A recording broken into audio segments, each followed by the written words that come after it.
Good morning. Good morning. Good morning. How's everybody doing? I hope everybody's having a great day.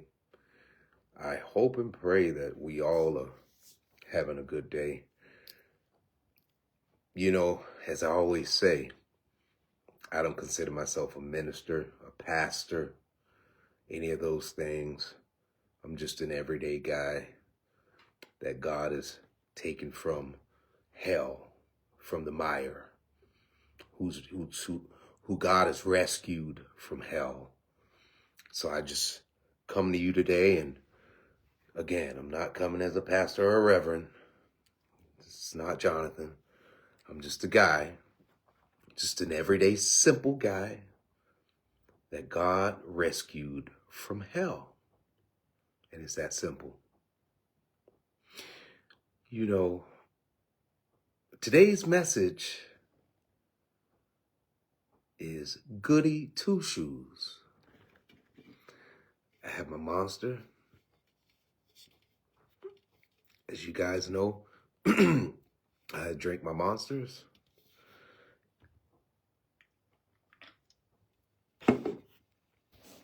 And that's my coffee. Goody Two Shoes. Right? So, I was taught a long time ago that jealousy and envy is dangerous. And they told me that jealousy and envy creates resentments. Yeah, there's some folk out there that are holding on to resentments against other individuals. And they told me and they taught me, they said that, Jonathan, a resentment is like me taking the poison, hoping that you die. There's a lot of folk out there that are looking at your situation, that are looking at the fact that you've overcome some things, and they have taken the poison, hoping that you die. Some of us hold on to resentments. Some of us have resentments based on being wrong and are justifiably right for having anger towards certain individuals. But it's developed into a resentment. And some of those people have gone on with their lives. They're living their life. They're not necessarily worried about what you're doing. Some of those people don't even know that you have a resentment against them. Those people are living their lives. And here it is, you're holding a resentment. You have taken the poison, hoping that these people die. So you're suffering behind the situation. And these people are living their lives. They're not even thinking about you. And they have rented a whole mansion in your head. You can't let it go. You can't get over it. You have eaten the poison, hoping that they die. A resentment. Okay, so today's message again, Goody Two Shoes. There's some folk out there that have been, they never use drugs. They never drink. There's some women that have never been promiscuous or loose. And for the most part, they've dotted all their I's and crossed all their T's. You guys come from the same family and your parents raised you with the same morals. The one sibling did everything right, went on to college, got married, and is living the American dream. Now, this isn't a message that's against people that are good people. Because there are some people that are good people. And there are some people that are good people that have saw you in your struggle, that have seen you struggle, that have watched you destroy your life. And they're good-natured, good-hearted people. And they're sitting back with their pom-poms cheering you on because they really had true love for you. They're happy that you've gotten better. They're happy that you're living a different life. But then you have the ones that in their minds, I never did this. I never did that. And you've strayed away from the flock, lived out in the wilderness, done a whole bunch of things to destroy yourself, but you've come back and you've gotten better. And there are some folk that are stuck in a certain place in life and haven't progressed.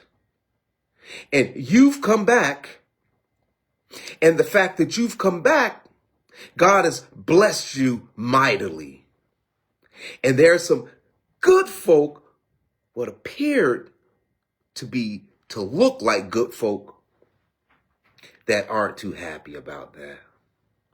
See, because for a very long time, they got to sit back and feel good about themselves, watching you destroy yourself and compare themselves to you and say to themselves and anybody else that would listen, see, look at me.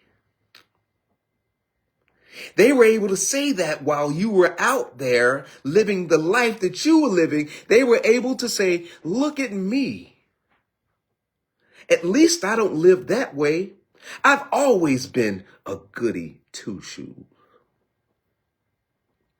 See, there are some folk out there that that your family, you're going to have a parent, a mother, or a father that's going to pass away and that has a will and that's going to leave some things behind.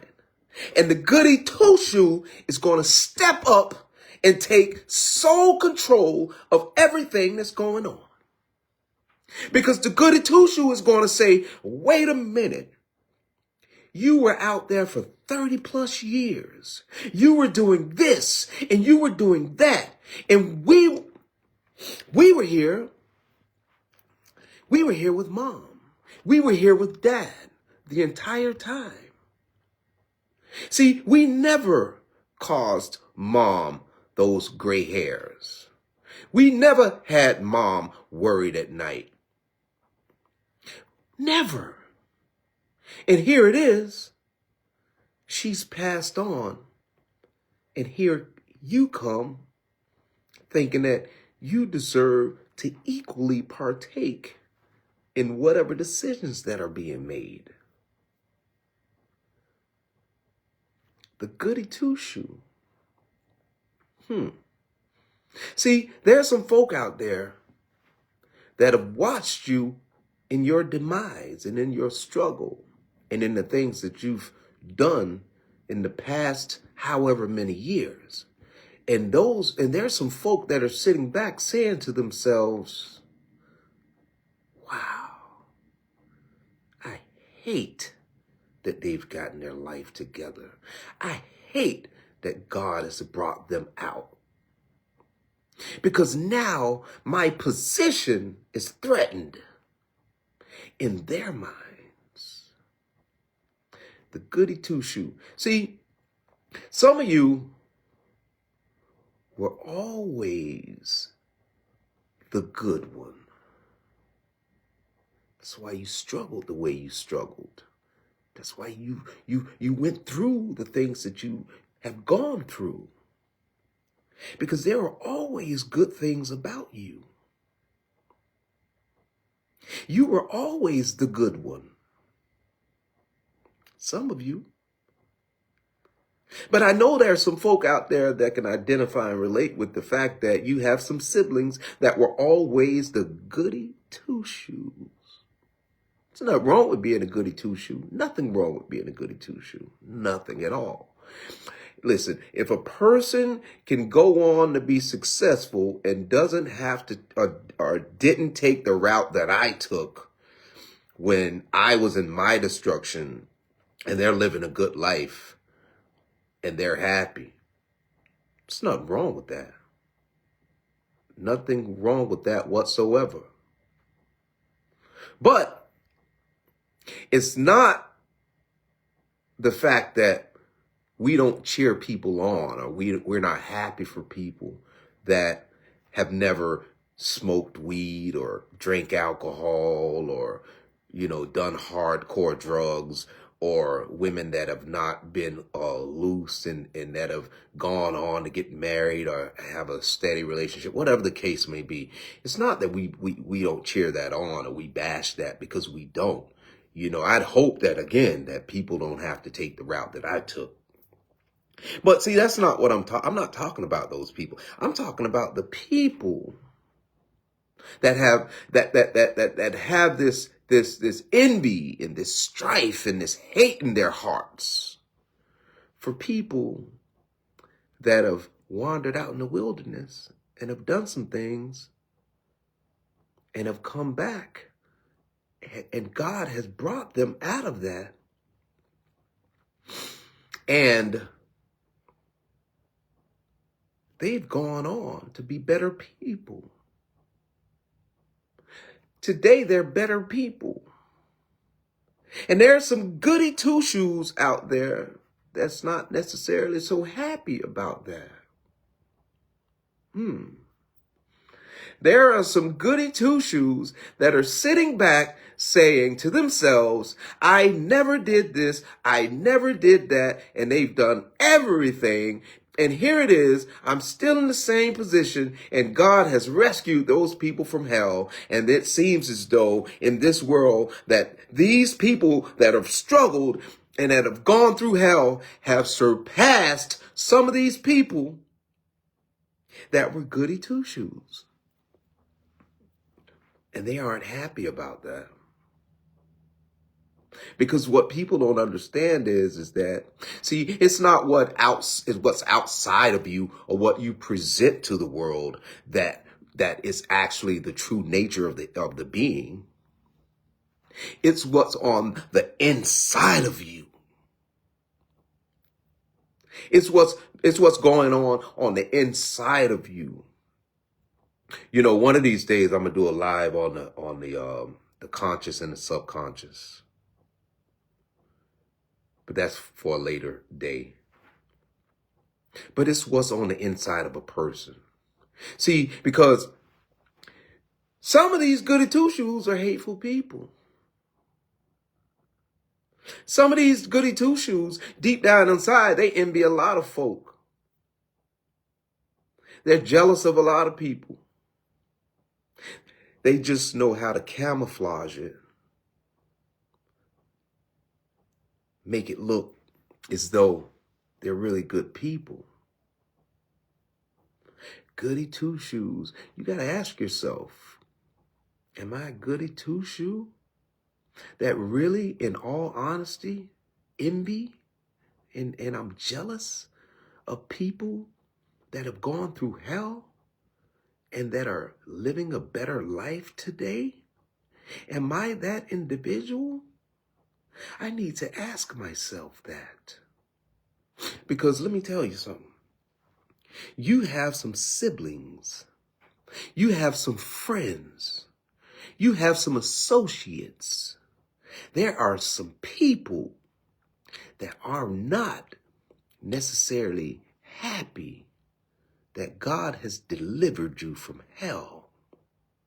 Because again, they are saying to themselves, and anybody that would listen, that I never did that. I never smoked crack. I never smoked weed. I never shoplifted. I never sold my body. I never been a whore. And here it is. We have an individual that has done all of the above. I've done none of those things. I hate the fact that this individual. See, I tell people all the time, I say to people, if you have a gripe against one of those people, if you have an issue with one of those people, take that up with God, not that person, because it's God's doing. If you have beef, go talk to God about that. Because he's the commander in chief. He's the one in charge. He's the great I am. He's the beginning and the end, the Alpha and the Omega. He is the one. He's the King of Kings, Lord of Lords. If you have an issue with what God does in somebody else's life, go take that up with God, not that person.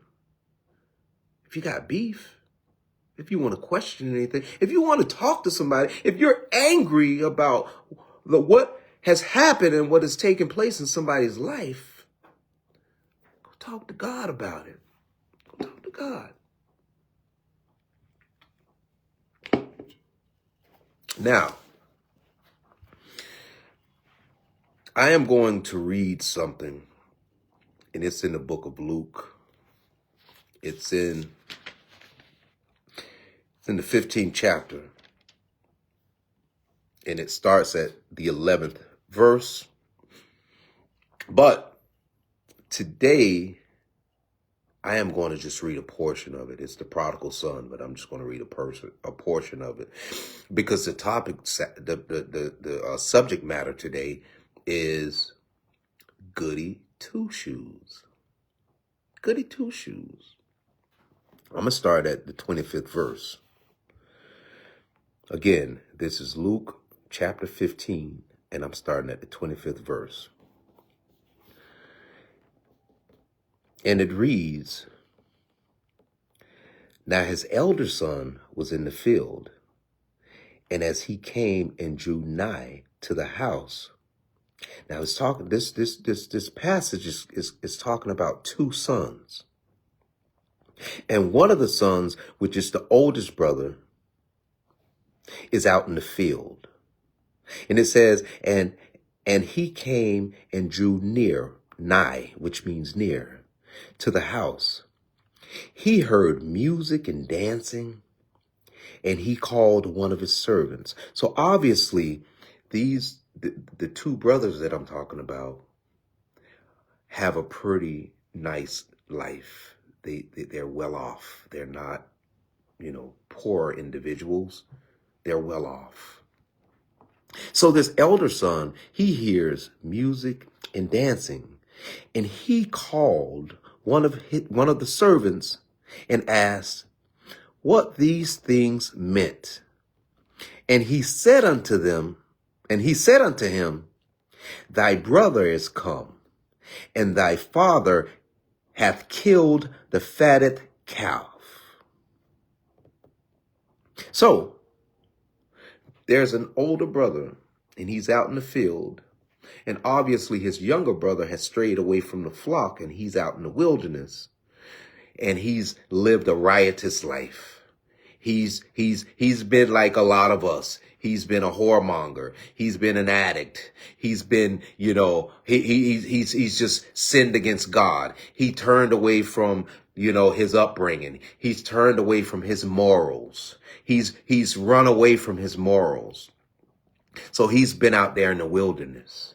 And we have this elder brother, and his younger brother is coming back home, and we have the elder brother that is sitting back, and he is out in the field, and he looks towards the house, and he hears this music playing and dancing. So he asks one of the servants, he says to the servant, he says, "What's going on at my father's house? What are they up there doing?" So he said unto him, "Thy brother is come, and thy father hath killed the fatted cow, because he hath received him safe and sound." He hath received him safe and sound. See, let me explain something to you, right? See, there are some people out there that are dealing with family, the dynamic of a family. And again, this one individual who's the goody two-shoe who has always been there. And you have the some of your siblings that a lot of people are saying, but he been out there for all those years raising hell. He was a murderer. He was selling drugs. He was selling, she was selling her body. They were on drugs. They were doing all these things. And what your mom is saying, what your dad is saying, man, I am just happy that they didn't die out there in the streets. They have made it home safe. After all the hell that they've been through, after all the nights that I've worried, after all the times that I've called the police, after all the times that they've been arrested and I was able to get a little bit of sleep, through all of those things, they are back home safe. And I'm here to tell you that there's some folk that's not happy about that, because for many a year, they could manipulate parents, they could manipulate friends, they could manipulate the world into thinking that they were the best thing since sliced bread. The goody two-shoe. The goody two-shoe. So it said that he killed a fatted cow because his son had made it back home safe and sound. Now here is the elder brother's attitude. And he was angry and would not go in. See, some of you dealing with some siblings, that's how they feel about you. That mama's passed on, or that daddy's passed on, or that there's a situation of celebration, and because you showed up, there's a sibling that says, so-and-so in there, I ain't going in. I don't want nothing to do with it. I'm not going in there. Absolutely not.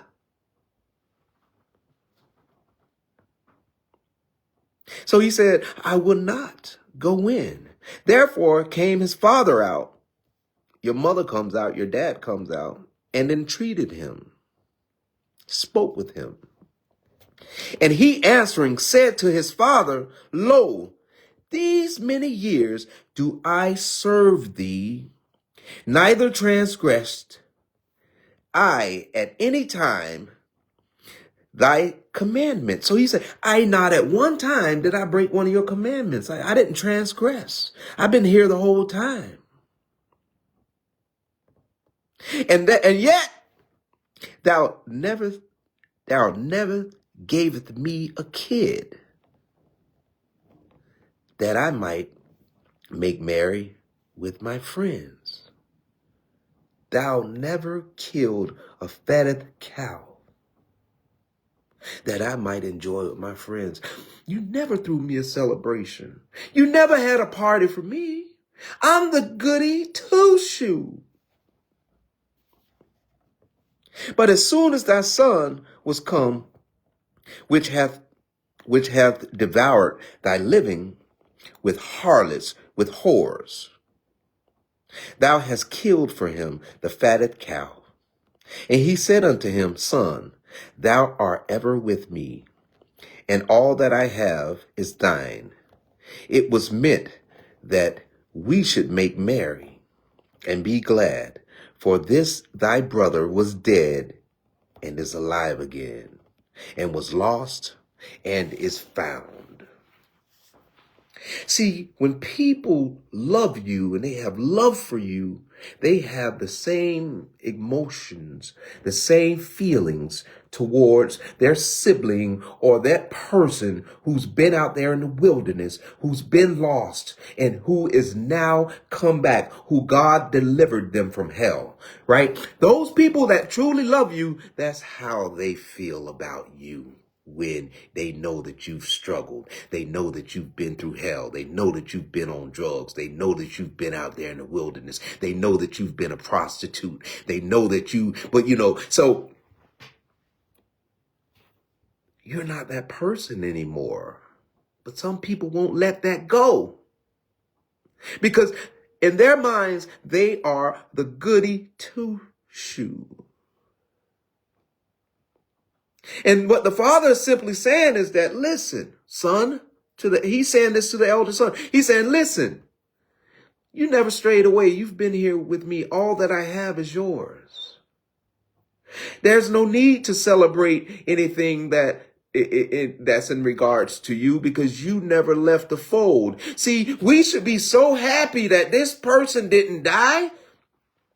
Let me tell you something. People say that, well, Jonathan, I know that I'm a living miracle.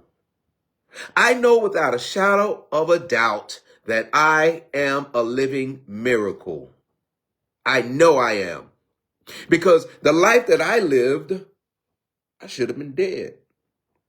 Could have been dead. I placed myself in harm's way, living the way I was living a lot. And some of my siblings, they never left the flock. They never left the things that they were taught. See, I'm going to tell you, when it comes to your parents are some of you have been hurting your parents for so many years with some of the things that you've been doing, with the way you've been living for so many years. If God ever delivers you from that hell, those parents are just as because see, the thing is that most parents love all of us equally. They don't love one more than they love the other. But sibling rivalry, envy, jealous, hate. See, once you've been delivered from hell, you now become a threat in the minds of the goody two-shoe. Even if that's not how you feel, that's what they think in their minds. Your parents are so elated that you made it back safe, that you didn't die out there in the wilderness. I tell people all the time that when you've lived a certain way, you were a liability. Once God delivers you from the hell that you were in, you become an asset. And some people don't want you to be an asset because you were much better when you were a liability, because you didn't pose a threat to whatever they think that they've established or whatever relationship that they think that they've established. As long as you were a liability, you were a non-issue. That's selfishness and self-centeredness at its core. Because not one time did the goody two-shoe sit back to think that, man, you're back. You made it back safe. I'm so glad that mommy don't have to worry about you anymore. I'm so glad that she can sleep at night now. I am partaking in her joy and her happiness. And on top of that, because I'm your sibling, I love you just as much. But see, some folk, that's not the way that they feel. Some folk, once you transitioned from a liability to an asset, in their minds, you became a threat. The goody two-shoe. Again, I'm not here saying that people shouldn't go from the womb through adolescence, through teenhood and adulthood and not be good people. I encourage people to not go the route that I went. I'm not talking about just good people because, again, there are some siblings, there are some friends, there are some associates, there are some people that are in your life that are just good people. And when they see you, because they've watched you destroy your life for so many years, some of those people are truly happy for you. Those aren't the people that I'm talking about. I'm talking about the people that came across as good. The goody two-shoe. That's who I'm talking about. I'm talking about the individual that truly in their hearts have hate and envy and jealousy. Resentment. It's some folk out there holding resentments against you and you don't even know it. Because they told me a resentment is like me eating the poison, hoping that you die. The goody two-shoe. Ask yourself. Because if you truly understand what it is to suffer, what it is to go out in the wilderness, what it is to be in the pig pen, if you truly understand what it is to suffer, when you see somebody come in from that war, when you see somebody come from that hell, you are cheering them on. You are just as happy as your parent, as any of your other siblings, as anybody else that you've watched that person come from that hell.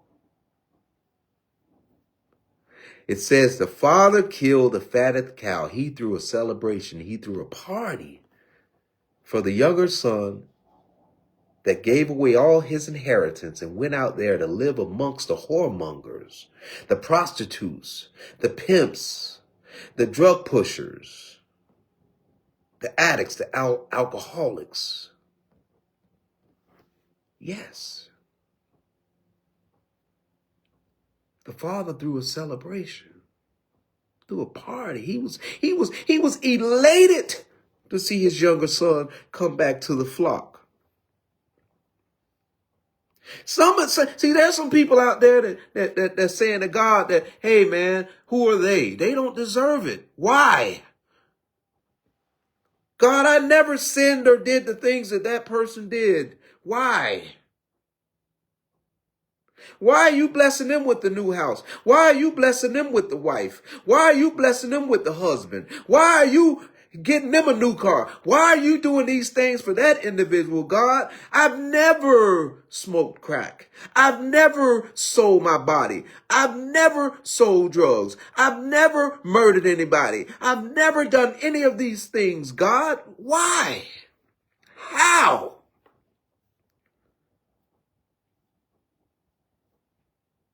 Tell people all the time, if you have a problem with people being blessed by God, take it up with God, not that individual. Again, today's message was the goody two-shoe. Ask yourself, search deep within yourself if you have anger, envy, strife, resentment towards someone that's been out there in the world, that God has blessed, that God has delivered from the hell that they were living in. Ask yourself, am I that individual? Am I the goody two-shoe that feel like, see, there's some folk out there that never did any of those things. And to this day, I don't care how great or how much you obtain, how much work you do for God, there's some folk out there that is never going to accept you. Never. And that's okay. As long as God accepts you. And he will send the right people. He will send the right people in your life to support you. Trust me. Trust me. He has what we used to, I remember back in the day, back in the day in the streets, we used to have an organization, a police organization, or the feds or whatever. You know, they were called Weed and Seed. It was called a Weed and Seed program. You know, and they weed and seed and arrest certain folk. See, God has a weed and seed program. He will weed out those individuals that don't necessarily need to be a part of your life. And he will insert some folk that will support you and be a part of your life. He has a weed and seed program. That's right. That's right. God has a weed and seed program. Don't get caught up into who has resentments. If you know who those individuals are, don't get caught up into who doesn't support you. Don't get caught up into who is angry because God has delivered you from hell. Don't get caught up into that. Don't worry about it. Just keep doing what you need to do for you, your family, for yourself, or for whatever whatever cause it is. Keep striving.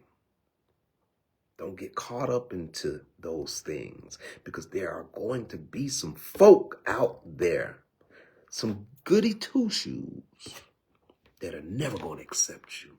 But you let people know that I was once a liability, but today I'm an asset in all aspects of my life.